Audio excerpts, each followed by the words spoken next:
PT Summarecon Agung Tbk atau SMRA mencatatkan laba periode berjalan yang dapat diatribusikan kepada pemilik entitas induk di Rp503,51 miliar.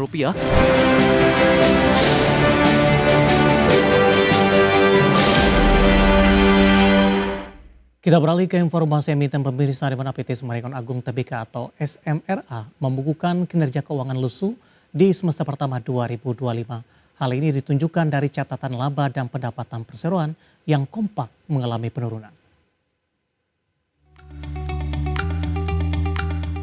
Dikutip dari Keterbukaan Informasi Bursa Efek Indonesia, PT Summarecon Agung Tbk atau SMRA mencatatkan laba periode berjalan yang dapat diatribusikan kepada pemilik entitas induk di Rp503,51 miliar di semester 1 2025 merosot 33,19% secara tahunan jika dibandingkan capaian Rp753,68 miliar di semester 1 2024. Capaian ini seiring pendapatan bersih perseroan tercatat turun 19,25% di Rp4,58 triliun dari capaian Rp5,67 triliun di semester lalu. Pendapatan perseroan didominasi penjualan properti ke pihak ketiga yang meliputi rumah, bangunan komersial, apartemen dan kapling sebesar Rp2,97 triliun.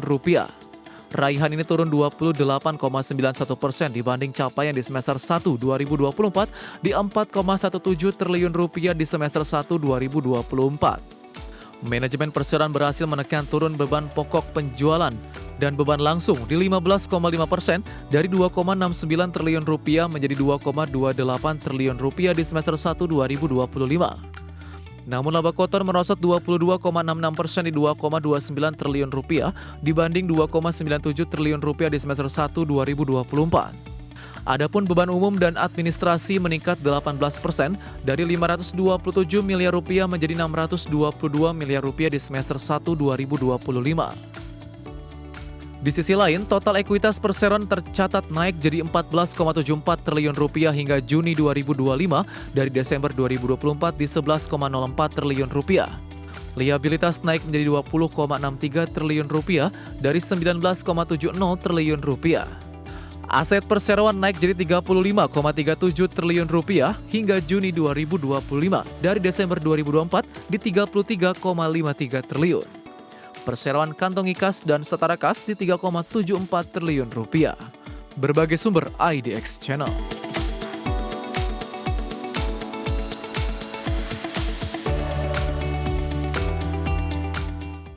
Dan secara teknikal di sepanjang perdagangan hari ini pemirsa saham SMRA bergerak fluktuatif di mana di penutupan perdagangan atau jelang penutupan hari ini mengalami pelemahan yang cukup dalam. Dapat Anda saksikan grafis di layar televisi Anda pemirsa.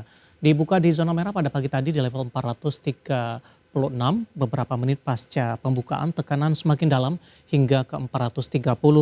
Pada pukul 10 pelemahan sudah mulai terbatas bahkan di pukul 11 kembali mengalami tekanan kembali cukup dalam dan di penutupan sesi pertama siang tadi berbalik ke zona hijau dan menguat di pembukaan sesi kedua ke Rp446 per sahamnya.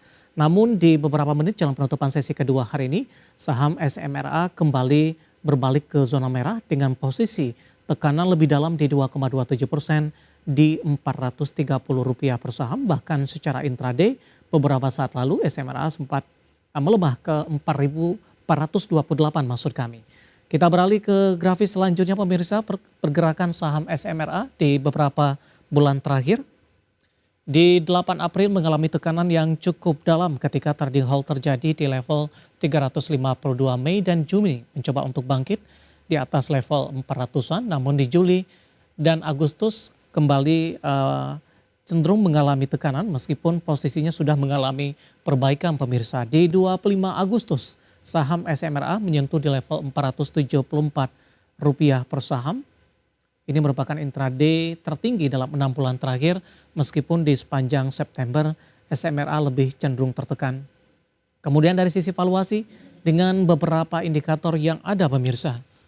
Kita akan coba lihat dari posisi pernya ada di kisaran di 7,28 kali, PSR-nya di 0,80 kali, PBV-nya masih di bawah 1 kali tepatnya di 0,64 kali dan PCFR di 8,89 kali. Kombinasi secara fundamental teknikal dan juga dari sisi valuasi dan semoga bisa menjadi salah satu referensi untuk Anda. Ketopik pilihan pemirsa setelah terjebak di zona merah selama 3 hari berturut-turut pemirsa, indeks harga saham gabungan rebound lebih dari 1% ke level 7.709 di sesi pertama Rabu 10 September 2025. Penguatan pun berlanjut hingga awal sesi kedua dengan saham big cap menjadi pendorong utama di antaranya saham brand BBCA, DSXA, TPIA dan juga perbankan big cap lainnya PMRI. Indeks harga saham gabungan berhasil bertahan di zona hijau hingga akhir perdagangan sesi pertama Rabu 10 September 2025. IHSG rebound 1,06% ke level 7.709 pada perdagangan paruh pertama. Kenaikan IHSG ditopang 7 indeks sektoral dengan sektor yang naik paling tinggi adalah infrastruktur, properti dan real estate, keuangan, barang konsumer non-primer, kesehatan, perindustrian dan energi.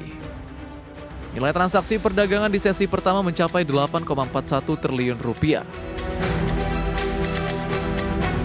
Indeks harga saham gabungan sendiri berbalik arah dari koreksi yang terjadi 3 hari beruntun sejak Kamis pekan lalu dengan sentimen utama datang dari reshuffle kabinet pemerintahan Prabowo Subianto dengan fokus utama pasar pada sosok baru Menteri Keuangan pengganti Sri Mulyani.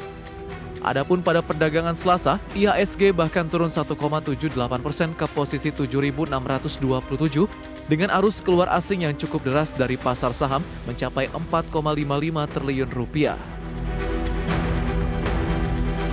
Sementara itu penguatan IHSG berlanjut hingga awal sesi 2 Rabu 10 September dengan kenaikan 1,2%.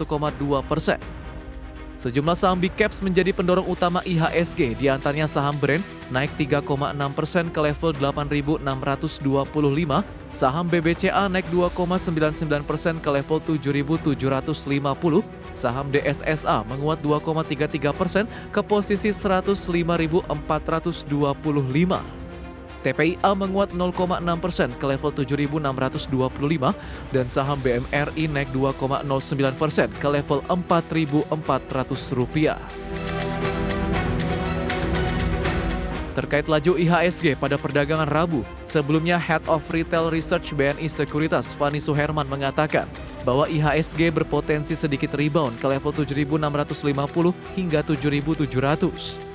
Dengan level support indeks diperkirakan di rentang 7.500 hingga 7.580. Meski demikian, ia menyebut IHSG masih rentan koreksi jika belum break kembali di atas 7.700.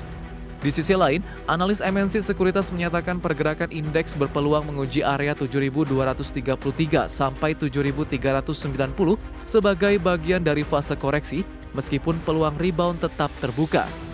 Adapun untuk level support diproyeksikan berada di level 7.547 dan 7.448.